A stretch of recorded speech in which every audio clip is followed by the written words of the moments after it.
Ok, allons-y. Ah, j'ai oublié à quel point ça éblouissait son truc.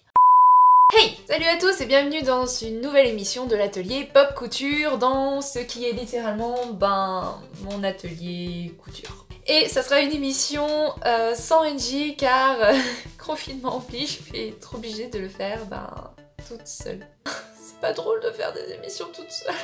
Mais du coup je ne serai pas totalement seule car Henriette va m'accompagner. Mon mannequin de couture. Ça va Henriette? J'en ai marre du confinement, ça joue sur ma santé mentale, merde.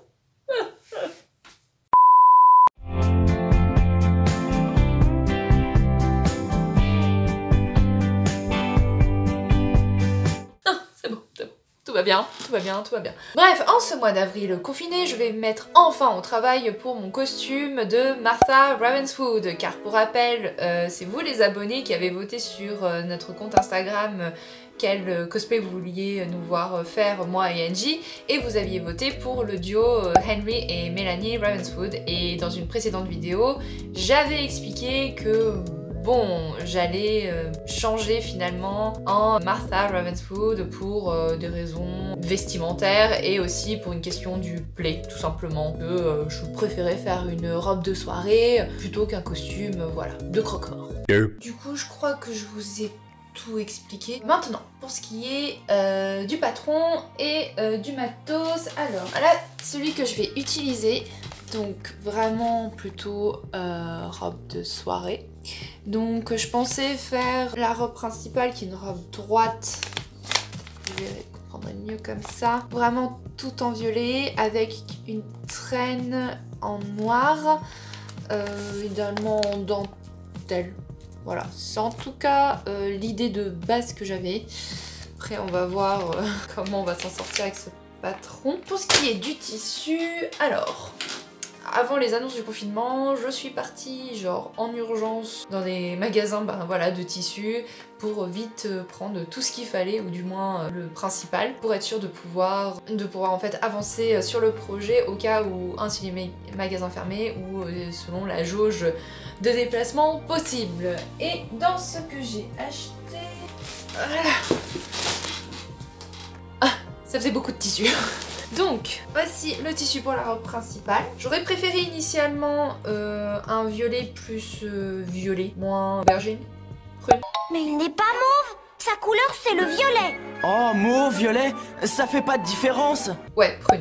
Voilà, quelque chose de vraiment un violet plus soutenu. Mais bon, ça c'était un coupon. Donc vous avez 3 mètres pour un certain montant. Et autant j'étais pas contre l'idée d'aller voir d'autres tissus pour un peu comparer les couleurs, la qualité, etc. Mais c'était mon porte-monnaie qui était pas d'accord. Hein? It's okay. I don't have any money today anyway. Donc c'est pas la couleur que je voulais, mais on va s'en contenter, ça restera dans le thème. Et sinon j'ai pris du coup de la doublure pour l'intérieur, c'est ce à quoi sert une doublure. Pour la traîne, donc j'ai pris cette dentelle. Ouais, je pense que là c'est bon, le côté un peu maison hantée, vous l'avez. C'est noir pour vous, d'obscurité. Et l'an dernier j'ai pris ça. Je sais pas trop ce que je vais en faire, mais bon, ça avait un côté un peu funèbre, ce qui reste dans le thème. Henriette, la dame en noir. Non, enlève ça, tu fais peur. Et dans les autres trucs que j'ai achetés, donc un zipper, du fil, forcément. Qu'est-ce que j'en ai fait? Évidemment, c'était le dernier. Et j'ai acheté ça. Quand vous savez pas ce que c'est de la baleine. Non, pas baleine, genre... Non, baleine, genre le truc que vous avez dans les soutifs ou pour maintenir les corsages et tout. Et comment ça se coud? J'en ai pas la moindre idée. Là, ça va être la grande aventure. Comment je vais mettre ça? Je vous ai dit qu'en couture, fallait énormément d'improvisation.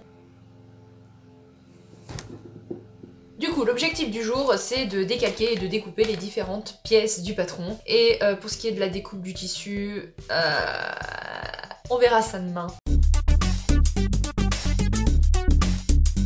Bon, regardons voir ce qu'on a à faire. Donc c'est parti pour la découpe du patron. Première étape, déplier les différentes feuilles, les mettre bien à plat au sol et mettre du papier à patron par-dessus pour décalquer les pièces. Info importante, faites attention à bien maintenir les deux feuilles en place ensemble, sinon ça rendra juste pas bien. Perso, je prends tout ce qui me passe sous la main pour les maintenir. Et pour faire en sorte que ça tienne en place, j'utilise un truc hyper vintage. Un dico. Donc voilà, concrètement, je dois décalquer cette partie. J'aime vraiment pas faire ça.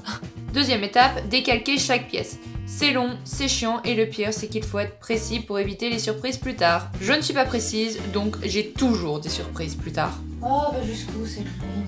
Troisième étape, la découpe.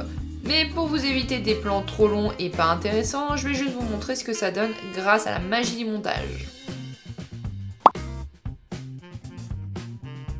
Bon, la découpe du patron c'est fait, c'est déjà bien, et manque plus, c'est vite dit, que la découpe du tissu. Mais pour aujourd'hui, j'en ai marre, du coup on verra ça demain.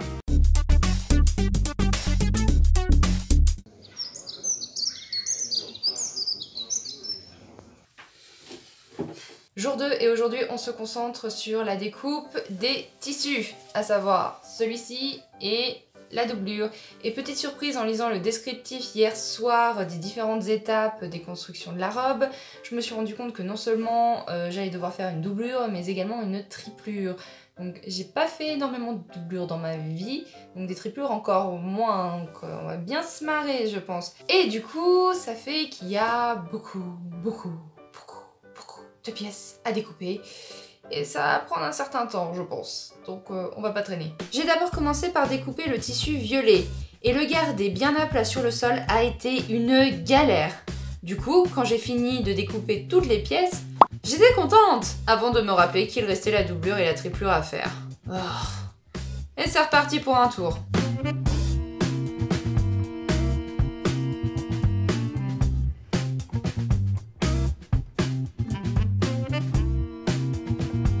Bilan de cette journée numéro 2, j'ai enfin fini de découper toutes les pièces, enfin non pas toutes parce que j'ai pas encore découpé la traîne, mais bon ça je ferai ça une autre fois ou quand il faudra l'assembler à la robe, du coup c'est pas pressé. Et on va enfin pouvoir aller dans le vif du sujet, à savoir coudre les pièces entre elles pour commencer à constituer la robe en tant que telle. Voilà, mais pour le moment on va se reposer un peu et je reprendrai le projet un peu plus tard. Première étape, la construction du corsage. J'ai d'abord découpé des bandes afin d'y faire passer les baleines dedans. Baleines qu'il fallait découper une à une aux bonnes dimensions, ce qui m'a pris pas mal de temps. Puis j'ai cousu tout ça sur la doublure avant de l'assembler au tissu violet puis à la triplure. Pour être honnête, j'ai pas bien saisi les explications du patron et j'ai dû m'y reprendre à 3 fois avant d'avoir un truc potable.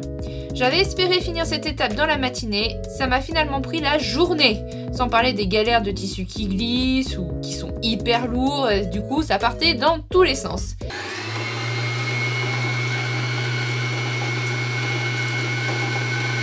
Bref, pour résumer ce jour numéro 3, c'était l'enfer. Au moins ça reste dans le thème du costume. Je devais initialement mettre encore plus d'épaisseur, mais je l'ai pas fait, parce que mon haut avait déjà des allures d'armure et j'étais pas vraiment sûre que ma machine tienne le coup. Voilà, j'espère quand même que la jupe sera plus simple à faire.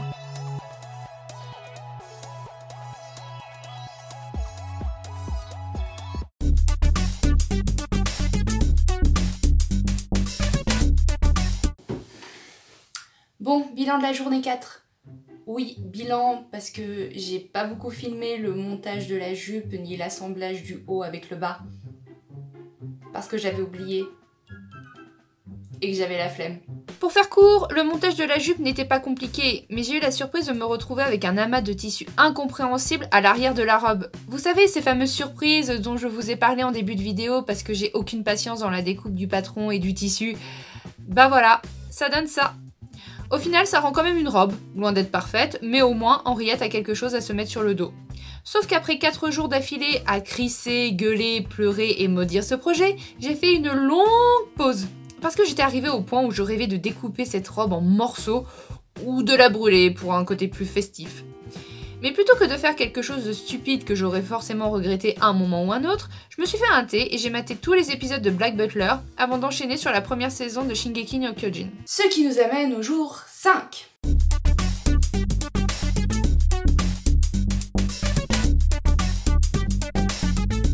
Donc l'objectif du jour, faire la traîne. Elle est censée être détachable, du coup je vais pas me prendre la tête, je vais juste poser un scratch dessus. J'espère juste que le scratch va bien adhérer au haut de la robe qui est très épais. Mais bon, on va tenter et on verra bien ce que ça donne. En me fiant aux explications du patron, j'ai découpé 2 grands carrés de dentelle que j'ai cousus ensemble, pliés, puis froncés. Est-ce que j'aurais dû suivre ces directives? Non, pas cette fois. Parce que j'avais oublié que cette dentelle était hyper épaisse. Du coup, plutôt que de prendre le risque de péter un plomb sur ma machine, j'ai préféré coudre la traîne et la bande de maintien à la main. Alors oui, comme ça j'ai l'air calme, concentré et tout, mais dans ma tête ça donne plutôt un truc comme ça.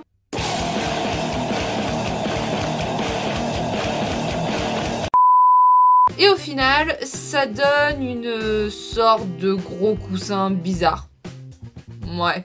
Bon, au moins ça tient à la robe, donc on va dire que c'est le principal. Et nous voici au bilan de cette vidéo, donc du projet. Enfin, pour tout dire, je suis très mitigée sur cette robe. Le patron était vraiment trop difficile pour moi.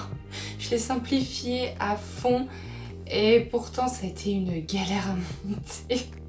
Mais honnêtement, je pense qu'elle aurait rendu vraiment classe si 1, j'avais le niveau de couture et 2, si je m'étais, je sais pas, plus appliquée et encore, là j'ai vraiment fait de mon mieux. Mais non, le niveau là était trop haut pour moi.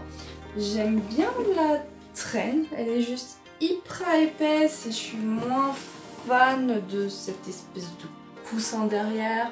Mais bon, peut-être qu'avec une ceinture, je pourrais un peu cacher la misère.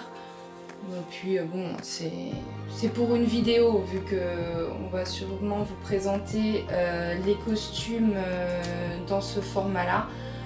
Et je pense que ça rendra bien, honnêtement, pas de souci.